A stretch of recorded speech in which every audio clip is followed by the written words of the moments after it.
इसी प्रकार अन्य प्रसंगों को श्रवण करने के लिए महाराज श्री के एकमात्र अधिकृत ऑफिशियल यूट्यूब चैनल को सब्सक्राइब करके बेल आइकन को अवश्य दबा दें।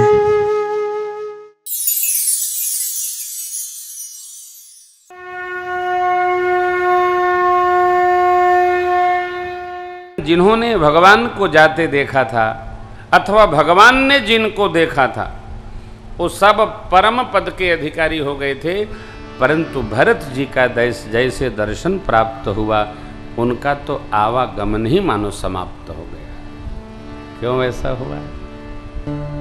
वो भाग्यशाली हैं। क्यों? प्रथमतया तो उन्होंने भगवान का दर्शन पाया और अब दूसरी बार भगवान के प्रिय भरत जी का दर्शन पा लिया। भागवतों से मिलना सरल है, भगवान से मिलना थोड़ा विरल है। जब भगत अर्थात भागवत जन मिल जाते हैं तो भगवान मिलेंगे ही, ये पक्का हो जाता है। तभी तो विभीषण जी ने कहा ना, अब मोहि भा जो रघुबीर अनुग्रह की ना तो तुम मोहि दरस हठी। आप अपने आप नहीं आए महाराज, भगवान ने मेरे पर अनुग्रह बनाया तब आप आए। इसलिए अब मोहि भा भरोसा हनुमंता बिनु हरि कृपा मिले ही नहीं। भगवान ने कृपा की तब आपने जबरन आके हमको दर्शन दे दिया। जीवन हमारा सहज हो, जीवन हमारा सरल हो, जीवन साधनामय हो, धर्ममय हो, व्रतमय हो, निश्चल हो, निर्द्वंद हो, हम देखेंगे हमारे साथ सब कुछ सहज हो जाएगा। बोझिल होने का व्यवहार नहीं। भरत जी का जीवन कितना सहज है, कितना निर्मल है। ऐसे भरत जी को जाते देख सिद्ध मनुष्वर लोग भी सिहाते हैं। आहा, भरत जी की प्रशंसा सिद्ध साधक करते हैं कि कैसा अद्भुत जीवन है भरत जी का। देवराज इंद्र भरत जी के प्रति सबका ऐसा भाव देखकर मन में विचार किए कि भरत जी की ऐसी निर्मलता है, सब प्रशंसित कर रहे हैं इनको। हमारा देवलोक भी पुष्प वृष्टि कर रहा है। इनके विह्वल प्रेम में कहीं भगवान वापस न आ जाए। गुरु जी से मिले श्री बृहस्पति महाराज से और प्रार्थना की, प्रभु भरत जी का राम जी से मिलना रोकिए। क्यों? राम सकोची प्रेम बस भरत सप्रेम भयो बनी बात बिगड़न चहती करिय जतन छल सो। विचार करके, शोध माने विचार कर, किसी प्रकार से ऐसा छल करिए कि भेंट न हो। भक्ति के पथ में जब हम आप बढ़ते हैं अनेक विघ्न आते हैं। कठिन नहीं है, मैं बोल चुका हूं, उस भाव में समझिएगा। भक्ति पथ कठिन नहीं है। हम जितने श्रेष्ठ मार्ग का चुनाव करेंगे उतने विघ्न वहां उपस्थित होंगे। सरल मार्ग चुन लीजिए, कोई विघ्न नहीं आएगा। मार्ग जितना कठिन होगा उतने चुनौतियां सन्मुख खड़ी होंगी। और चुनौतियों को स्वीकार करके जो चलता रहता है, बढ़ता रहता है, मुस्कुराता रहता है, देखता ही नहीं है, वो लक्ष्य को प्राप्त कर लेता है। घबराने का काम नहीं।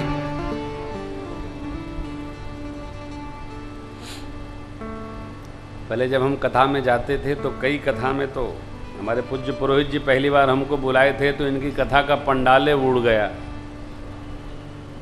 इतना इतना पाथर पड़ा, पूरा पंडाल समाप्त हो गया। एक भगवताचार्य जी आए थे, उन दिनों में कथाओं में पूरा काल मौन रहता था मैं।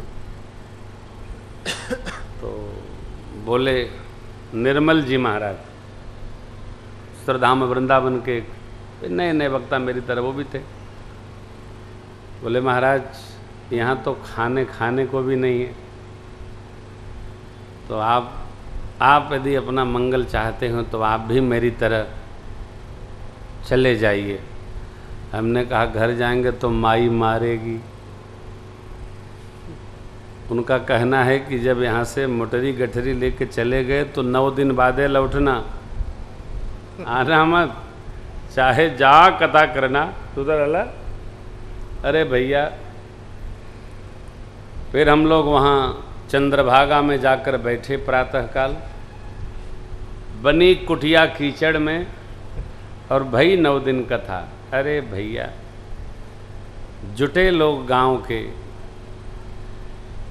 ये गुड़ लो, चावल लो, अचार लो, चटनी लो, आटा लो, पिसान लो, रुपया लो, मारे छल्ली लगा दिया लोगों। क्या बात। मल्लापुर स्टेट है सीतापुर में, यहीं बगल की घटना है। ये भी गए हैं, सुपुत्र भी हमारे। क्या आनंद हुआ हो। काहे? कठोर जब लक्ष्य बड़ा होगा तो विघ्न तो आएंगे ही हो। महाभारत जी, विघ्नैः पुनः पुनरपि प्रतिहन्यमाने प्रारभ्य च उत्तम जना न परित्यजन्ति। आराम से कुछ नहीं मिलता है हो। अब देखिए, भरत जी और भगवान से मिलन में अवरोध नीचे वाले नहीं, ऊपर वाले। ऊपर वाले क्यों परेशान हैं? अरे राम, आप जानते हैं ये कलयुग है भैया, ये कलयुग है। कलयुग में हर व्यक्ति को समझ कर चलना होगा। कली बराबर होता है उत्पात, अधर्म।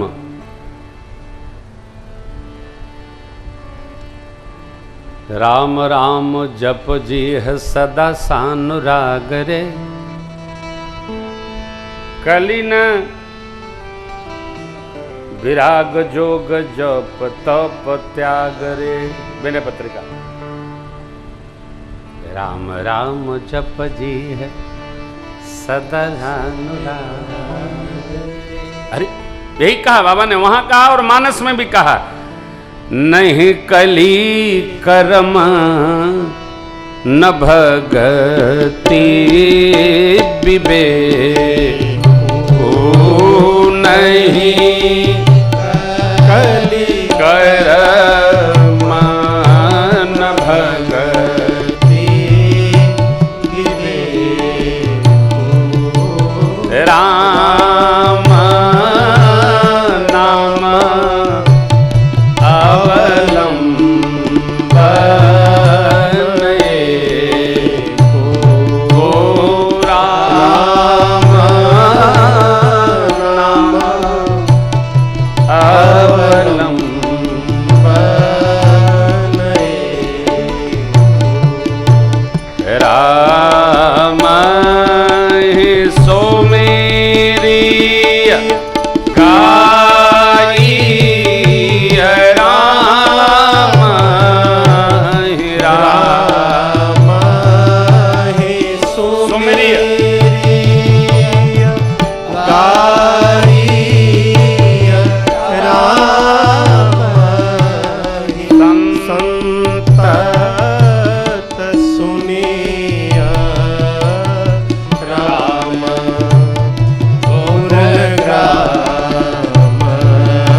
श्रुति संत पुराना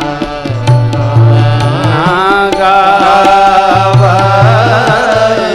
कबीर श्रुति संत पुराना गावहि कबीर श्रुति संत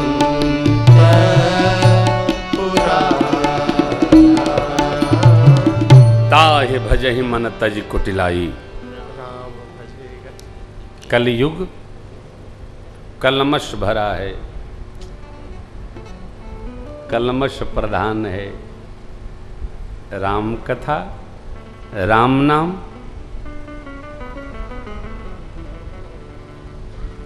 इस कलमश को समन करने वाले बहेलिए जैसा है। पाप पक्षी, कलमसी पक्षी का विनाश करने के लिए हिरण्याकशिपु है, राम नाम नरसिंह है। ऐसे भगवान के नाम में लगे भरत भैया को भगवत दर्शन के लिए उद्दत समाज के साथ भरत भैया को रोकने के लिए देवताओं के राजा ने देवगुरु से प्रार्थना किया। गुरुदेव भगवान मुस्कुराए और बोले, देवराज, मायापति सेवक सन माया करई तो उलटी परई सुर। तो देवराजेंद्र ने कहा कि उलटी परई सरकार, तो फिर आपने अयोध्या जी में गुरुदेव और चक्रवर्ती जी ने निर्णय ले लिया अभिषेक का, तो वहां उत्पात आपने क्यों कर दिया? मनुष्य का स्वभाव बड़ा विचित्र है हो।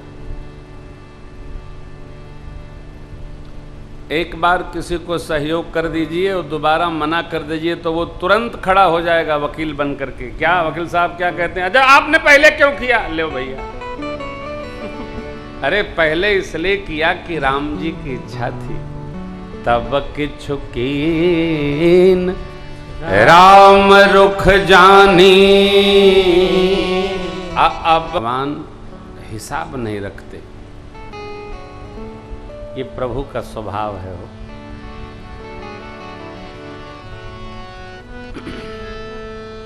कुछ स्वभाव हम लोग भगत हैं, समझ लेना चाहिए।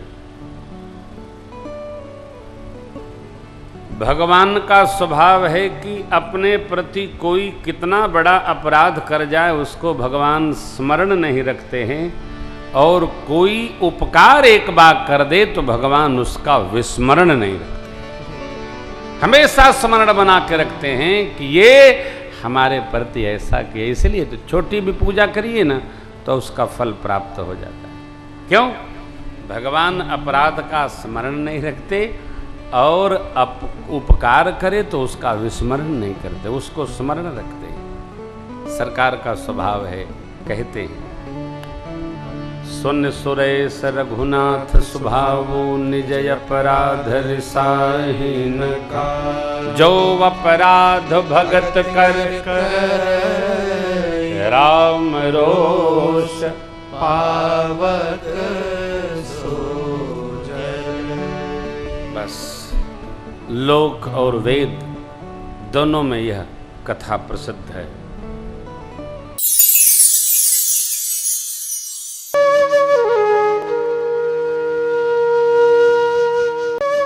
इसी प्रकार अन्य प्रसंगों को श्रवण करने के लिए महाराज श्री के एकमात्र अधिकृत ऑफिशियल यूट्यूब चैनल को सब्सक्राइब करके बेल आइकन को अवश्य दबा दें।